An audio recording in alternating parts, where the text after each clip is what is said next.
Aujourd'hui, je vais te lire l'histoire de Kiara, princesse des dunes. Cette histoire est tirée du livre Princesse d'Afrique de Christine Palluy aux éditions Lito. Le chef d'un petit village de Namibie rond et clôturé de branchages avait deux filles en âge de se marier. L'aînée, Adjoa, était aussi méchante que belle, tandis que Kiara, moins jolie, était la gentillesse et le courage même. Aux jeunes gens venus demander la main de Kiara, le chef répondait: « Épouse Adjoa, je dois marier l'aînée avant la cadette, c'est ainsi. » Hélas, les prétendants partaient en courant tant les paroles de la belle semblaient empoisonnées. Un jour, un beau voyageur s'arrêta au village. Il trouva Kiara occupée à traire une vache dans l'enclos du bétail. « Bonjour, je m'appelle Songo. J'ai faim et j'ai soif, » soupira-t-il. Aussitôt, la princesse remplit une petite calebasse du précieux liquide blanc et l'offrit au jeune homme en souriant. « Tu sembles fatigué, » lui dit-elle alors qu'il buvait. « Mon père acceptera sans doute de t'accueillir ici. Allons le lui demander. » Respectant les règles de l'hospitalité, le chef ordonna que l'on prépare une chèvre pour le repas en l'honneur de l'étranger.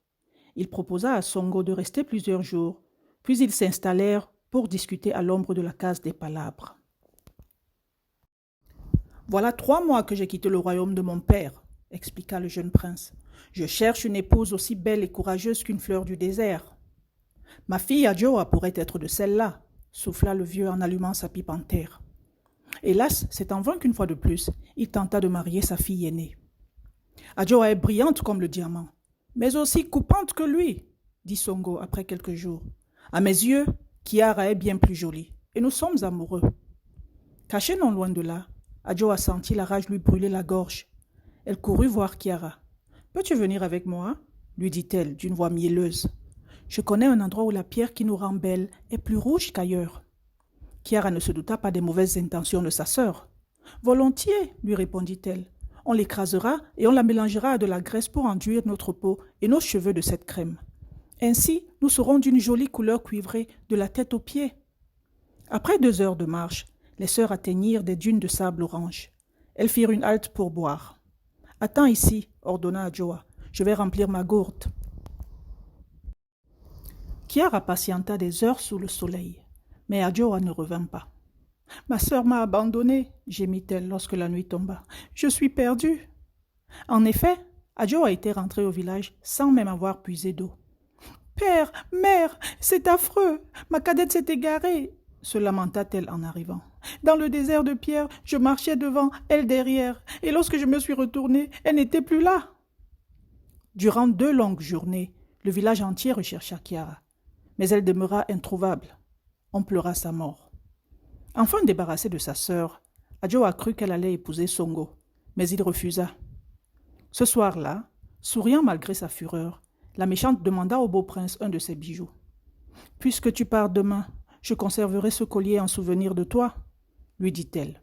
La menteuse ne le garda pas. À la nuit tombée, elle quitta le village en cachette et se précipita dans la hutte au toit de chaume d'un jeteur de sorts. « Je veux que l'homme qui portait ce collier disparaisse, » siffla-t-elle. « En échange, tu pourras garder le métal précieux. » Le vieux féticheur dégagea un cheveu accroché au bijou et le brûla sur une flamme.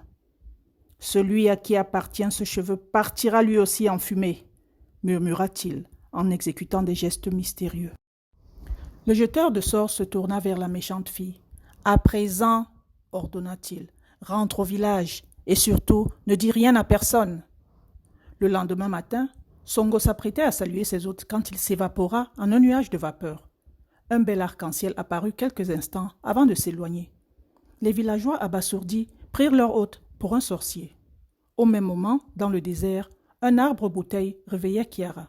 « Tu t'es appuyée contre moi et je t'ai recueillie à demi morte de soif, » chuchota l'arbre. « Depuis, tu dors dans mon tronc. Je t'ai protégée, nourrie, désaltérée 3 jours durant. Il est temps à présent de sortir, courageuse Kiara. » L'arbre au ventre rebondit, se fendit, laissant apparaître le ciel bleu. Aussitôt, la princesse ouvrit les yeux. « Où suis-je » demanda-t-elle. « Dans le monde de la magie, » répondit-il. « On te croit morte, et Songo est prisonnier d'un arc-en-ciel. Si tu es résolue à délivrer ton amoureux, file vers l'ouest, va au-delà des plateaux, là où l'eau gronde et coule à flot. Chiara remercia l'arbre bouteille et partit sur un chemin tracé parmi les pierres et les herbes sèches. Elle marchait depuis bien longtemps lorsqu'elle rencontra une très vieille bergère qui gardait son troupeau. « Bonjour, souffla Chiara. Je veux aller là où l'eau gronde et coule à flot. »« C'est très loin, répondit la grand-mère. Je t'aiderai, mais rassemble d'abord mes 100 chèvres qui se sont dispersées. » Malgré sa fatigue, Chiara parvint à réunir le troupeau à l'aide d'un bâton que lui avait donné la femme. « C'est bien, princesse, lui dit celle-ci.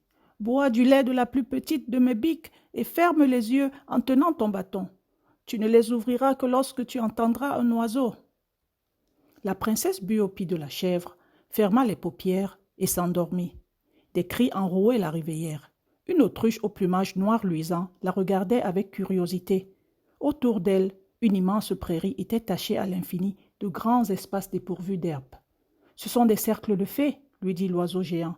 On dit qu'ils sont magiques. »« Je veux aller là où l'eau gronde et coule à flot, dit la princesse. »« C'est très loin, répondit l'oiseau, mais je peux t'y emmener. Si tu frottes mes pattes avec de la terre des fées, je courrai plus vite. » Chiara ramassa de la boue rouge et s'occupa de l'autruche. « Garde dans ta gourde vide un peu de cette poudre magique et monte sur mon dos. Nous partons. » Comme elle l'avait promis, l'autruche parcourut la Namibie. Elle déposa Chiara devant un lac salé à moitié asséché, où dansaient des milliers de flamants roses. « Continue seule, souffla l'autruche, et n'oublie pas de te servir de ton précieux bâton. » Chiara marcha longtemps, jusqu'à ce qu'un zèbre vienne à sa rencontre. Étrangement, ses raies noires et blanches étaient désordonnées. « Bonjour, dit la princesse. Sais-tu où l'eau gronde et coule à flot ? »« C'est très loin, répondit l'animal. Je t'aiderai, mais remets d'abord mes rayures en place, s'il te plaît. » Chiara caressa l'animal avec son bâton. Elle fut étonnée de réussir à bien disposer les lignes. « Reprends ton chemin, et lorsque tu seras fatigué, souffle 4 de mes poils dans le vent, dit le zèbre mystérieusement. Chiara prit 2 poils noirs et 2 poils blancs. Elle marcha longtemps, à travers forêts et marais. Puis elle fit ce que le zèbre lui avait conseillé. Aussitôt, des semelles de vent apparurent devant ses pieds. À peine les avait-elle enfilées qu'elle s'envola. « Emmenez-moi là où l'eau gronde et coule à flot, » murmura Chiara. Un bruit assourdissant s'éleva bientôt. Les immenses cascades des chutes Victoria formaient le plus grand rideau du monde. Un arc-en-ciel flottait au sommet d'un grand rocher. « Vite, je veux aller tout là-haut !» chuchota la princesse. En se posant, Chiara laissa échapper un cri de joie. Songo était en face d'elle, enfermée dans la vapeur irisée de l'eau. Pleine d'espoir, elle écarta à l'aide de son bâton magique les barreaux colorés de l'arc-en-ciel et lança sur son beau fiancé un peu de terre de fée. Aussitôt, d'un bond, il la rejoignit sur le rocher.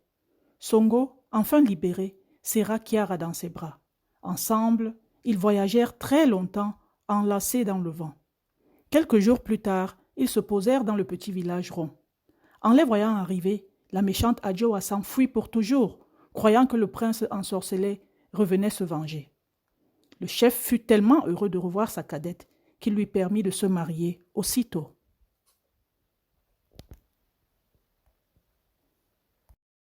Et voilà, j'espère que cette lecture t'a plu. Retrouve-moi bientôt pour une nouvelle histoire. Je te fais de gros bisous.